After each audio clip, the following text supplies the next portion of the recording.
Hey guys, this is Red and Blue, the channel on YouTube for all things PSG in English. Please subscribe.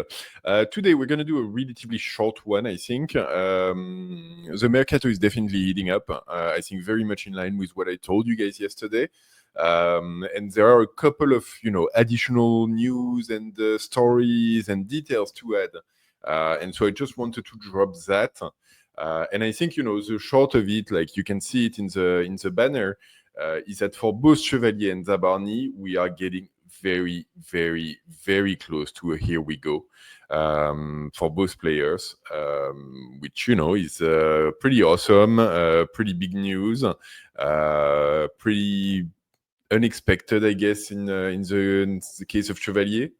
And so just wanted to go back to that. I'll start with Zabarnyi because I think that's the easier one of the two. We had learned before the last weekend that Nasser was getting involved in those conversations, that he was in touch with the leadership of Bournemouth, and that he was getting used to streamline and kind of take this conversation, which has been going on for a long time now, through to the finish line. And that's very much the effect that he's having. We got a tweet from Fabrizio Romano a few minutes ago as I record this. Not saying here we go just yet, that's me for now, but saying that, we're getting very, very close, that both clubs are essentially looking at the bonuses and add-ons that would be part of the deal. It looks like we've got a flat fee agreed somewhere in the 65 million euro range. And so, yeah, the club are just, dotting the i's, crossing the t's, finalizing the last details. And that the deal could, like Fabrizio Romano says, the deal could get finalized before the end of the week, which is also the timing that I was saying yesterday. And so, yeah, so it looks like the player only wants Paris. He's saying this again, and he said this many, many times. We are learning that the Zabarnyi, Tottenham interested, Tottenham making an offer for him story was BS, and that essentially that was just a decoy to try to get us moving, which we kind of saw through pretty easily anyway. And so since that didn't work, Bournemouth has to look at finalizing that negotiation. I think Bournemouth in general, like, that's my personal opinion. Obviously, like, people might agree or disagree. I think in general they're a club who tends to work quite well on mercato, and I think even if it wasn't their initial idea to be selling both of their central defenders, I think they're looking at making 60 million with each of them. I don't remember exactly what the other one went to Madrid for, but I think it was between 50 and 60 million euros. And so, yes, they're rational. They're making 120 million out of their central defense. They're going to replace those guys, probably not exactly at the same level, but it's definitely opportunities that might not come back, and that warrants letting a player go. So that's the way it is. So that's Zabarnyi. I think hopefully we hear more, like I said, like before the end of the week. So it could happen pretty fast. I'm thinking, like, I don't know, and let me know in the comment what you think, but we've been talking about this one for so long, it feels like we know everything there is to know about him. But let me know if you want me to do a dedicated video on him, assuming the transfer gets finalized, touching wood and everything. Let me know how you want me to handle this. Oh, sorry. Second one, that was the best transition you've ever seen on YouTube. Second one, Chevalier. Lots of information coming out. It seems that things are moving extraordinarily quickly on this one. And that's the result of the fact that we're apparently been talking with him for the better part of a year. So the player is talked with Luis Enrique. He knows exactly what Luis Enrique sees in him, how Luis Enrique wants to use him. He's been excited by this chat, and that's what's been driving his interest in PSG. At the same time, he's very familiar with Luis Campos. If I remember correctly, I think I read somewhere that Luis Campos was actually that he knew him from his day in Lille. And so they do have a relationship and a lot of respect. And what we're hearing is that regardless of the long-standing conversation with Donnarumma on a contract extension or not, both Luis Enrique and Luis Campos see Chevalier as a better fit and ultimately a better player to fit the playing style that they want to put in place in PSG, which is a big statement. And I think, in this case, like, I put a lot of trust and I put a lot of respect on Luis Campos and Luis Enrique. Both of them know what they're doing and they know football and they know their craft. But at the same time, man, like, we know what we're losing. Like, Donnarumma, for all of his flaws, is to me like one of the top 3 keepers in the world at the moment. And you could very easily argue that he's the best keeper in the world when it comes to shot stopping on his line. So it is a big player that we might be losing. And at the same time, Chevalier is obviously someone who has a lot of potential and who can go very far in his career. But he hasn't proven a whole lot either. If you compare with Donnarumma, I mean, Donnarumma is a bit of an exception, though, because Donnarumma has been playing since he was 16-year-old in top-tier clubs. So when it comes to goalkeepers in particular, but even to like players in general, Donnarumma is just like unheard of before in terms of precocity and starting early. So it's hard to compare. I'd say Chevalier at 23, yeah, he's a project, man. He's not there yet. It's going to take us a few years. What we're hearing as well is that generally Luis Enrique and Luis Campos, they look at Donnarumma and they say, like, look, like, the last 6 months have been awesome and like really like obviously contributed a lot and did really well.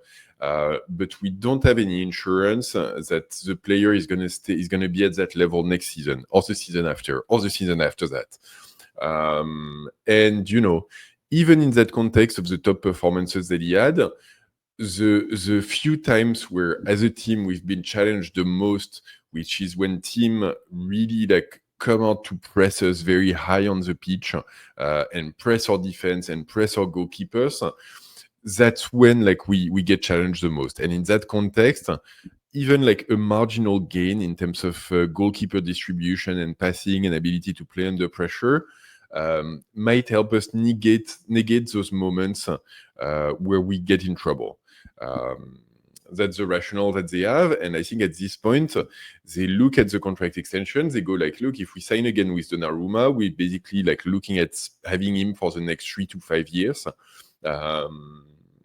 And he's a great keeper, one of the best in the world, but can't we find someone who can help us more when it comes to fitting within our playing style, but also helping us negate the moment where we still can get in trouble. And I think that's where like the debate is very, very hard. And like I said, you know what you're losing, you don't know what you're gaining. And I think Chevalier, he's got a lot of qualities, got a lot of skills. But you're gaining maybe like 2% in passing and distribution for losing 10% in shot stopping. And of course, he's going to evolve and he's going to get better. And within the squad of PSG, he might shine even more brightly than what he was doing in Lille. But yeah, it's a big move, big choice, gutsy, I guess, in a way. And the last thing as well is that like I was listening to some podcasts in French and hearing a lot about like the process and the contract negotiation and what's been going on and the discussions between the player and the team. And so it looks like the information that we're hearing the most, and it's mercato, so everyone is putting together their own packages. So take it with a strong pinch of salt. I always do. Is that Donnarumma up till now, he had a Leonardo contract of essentially 10 million a year, guaranteed. PSG came back to him and said, look, like, we're going to change that. You're going to have a flat salary plus a part which is going to be bonus tied to performance and tied to you playing games. His agent earlier this season said that structure is fine with us and we can work with that. What PSG offered, though, is saying like, oh, you're on 10 million flat right now. we're going to give you 7 million flat plus a maximum of 3 million in bonuses that you get. Basically, so that's saying like if Donnarumma does a perfect season, he's just going to get to the same level of salary that he had. It's, not the best offer possible. And at the same time, like Donnarumma in exchange, he was asking supposedly, to keep his 10 million flat and have the bonuses come on top of this and essentially go to an overall package somewhere between 13 and 15 million euro, which is a big package. I think it would put him like second best paid player in the PSG squad. So a big salary and probably best keeper in the world. And yeah, like, is he worth it? Hard to say. Maybe yes, because like he is one of the best goalkeepers in the world. So there's no reason for him not to command this sort of salary. And I think if you look at the numbers that he might get in other places, I don't know if they're going to go quite this high. We'll have to see. We'll have to keep an eye on it. At the same time, and that's the last thing which I mentioned in the past video as well, is that the market for goalkeeper right now, it's not that big and it's not that easy. You've got a few clubs which could be looking, but Man City has sorted themselves out.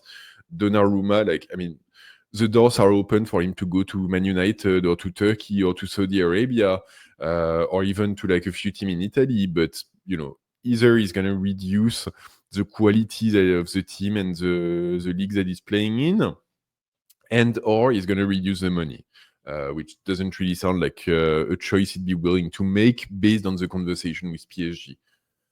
So then what remains? Bayern Munich, because they need to look at what's going to happen after Neuer, but that's not really something that they were looking to do this summer. Chelsea is an option. Chelsea could, but due respect for them, but it's not the most straightforward team in terms of how it's managed. We laugh about like them having 55 players under contract 1 year before a World Cup. Do you really want that? Really the move that you want to go for? Liverpool has sorted themselves out. Real Madrid has Courtois. Barcelona doesn't have anywhere close to the money to do this. Yes, there's not that much of a market for him. So yeah, we'll see. It feels like his agent in this case like really didn't manage that whole process well.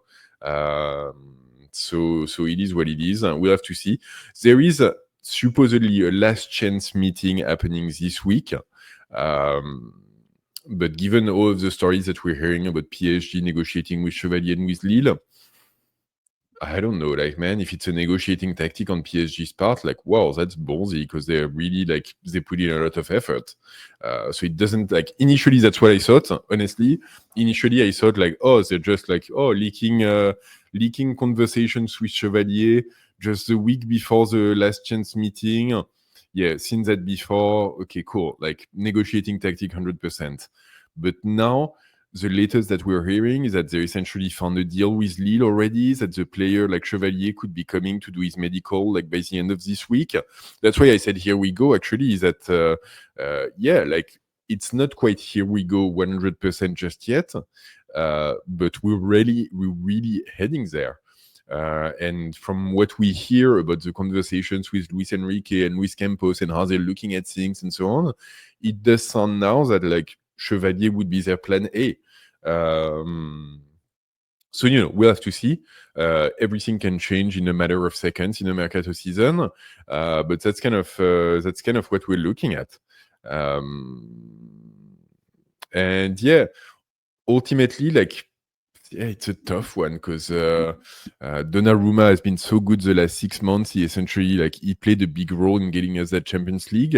But then 6 months ago, like everyone was saying, like Gigio is not going to be that keeper who takes us to the top level. He's not going to be that guy who helps us win a Champions League.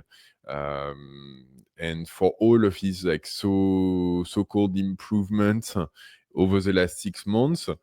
Yeah, I do think his passing and his distribution could still be improved. I do think he's playing under pressure. He's still not the best. So it does still have flaws. So yeah, it's a bit of a tough one. We'll have to see. And Chevalier ultimately like fits better in terms of contract, fits better because he's French and he's gonna be the young player who can like come in and take the spot for 10 years. He's obviously like right now he's a substitute of Mike Maignan in the French team.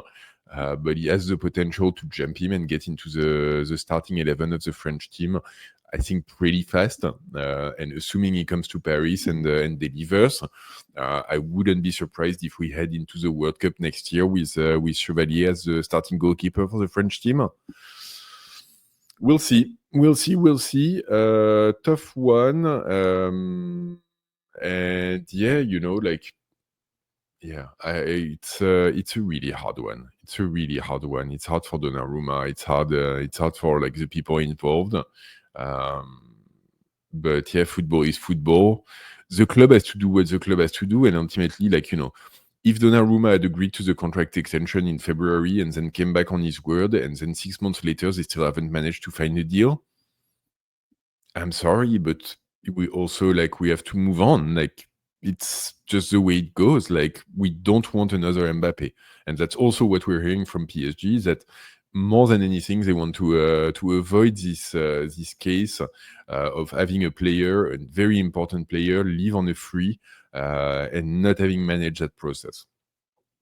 And the last thing also I want to mention before breaking up, still on the goalkeeper story, I've seen a lot of comments, and it's been rumored for a bit as well, even in the media, that we could get to a situation where PSG brings on Chevalier, but Donnarumma still signs an extension or stays for the year and leaves on a free next year. It will be one or the other. It's not going to be the two of them. If Donnarumma doesn't extend his contract, he'll be asked to find a new team this summer. At which point we'll bring Chevalier on, and I think hopefully no one wants to get to that, but Chevalier will be the starting goalkeeper next season if that's the case. And if Donnarumma doesn't find a place to settle, he might be sitting on the bench this season, crazy as it is. But yeah, just you've got to make those decisions. I think it's been talked about a lot because Donnarumma is known for being a tough customer when it comes to contract negotiation. He's done that same dance with AC Milan twice, and including the time where he came to us. And so PSG are being extremely cautious to not give him any incentive to think he can just run out his contract and leave on a free and get the big bucks next year as a result of that. So we'll have to see, but yeah, 100%. It's been made very clear that it's going to be one or the other with the starting goalkeeper, and that it's not going to be the two of them competing or anything. Last time we tried this with Navas and Donnarumma, it was a catastrophe. And for every position out there in football, great to have some competition, great to have players who can challenge the guy in the starting 11. For goalkeeper, especially young goalkeeper who needs to develop, who needs some time, and especially in a context like PSG where literally you miss one thing, everyone is going to jump on you. Now you need to have some clarity on this. So one way or the other, we'll need to make a decision on that. So yeah, that's kind of where we are right now. Like I said, both Zabarnyi and Chevalier were heading apparently very quickly towards here we go. Hopefully both might be closed one way or the other by the end of this week. Our players still have a week and a half of holidays. They're only coming back on the 6th of August. We do have players who are training in Paris already, both the players that we're trying to push out that were on loan last season, but also all of our youngsters and so on. So there is stuff to do if anyone signs. So yeah, we'll see how those two things conclude. Anyway, let me know what you think on the latest news. Let me know if you've made your peace with it and we're going with Chevalier and that's just the way it's gonna be. All respect to Gigio. I think mad respect for Gigio, but yeah, that's sometimes that's the way it's gonna go, sadly. And yeah, I'll keep you posted with more information as it becomes available throughout the week. So stay tuned, stay posted. Please hit the like, subscribe, I don't know, wherever down there, like hit all of the buttons. They're all important. The thumbs up for the like, subscribe to follow the channel, and bonus one with the bell that comes up after if you want to get a notification every time I drop a video. So hit all of those, and yeah, I'll be talking to you soon. And don't forget, ici c'est Paris!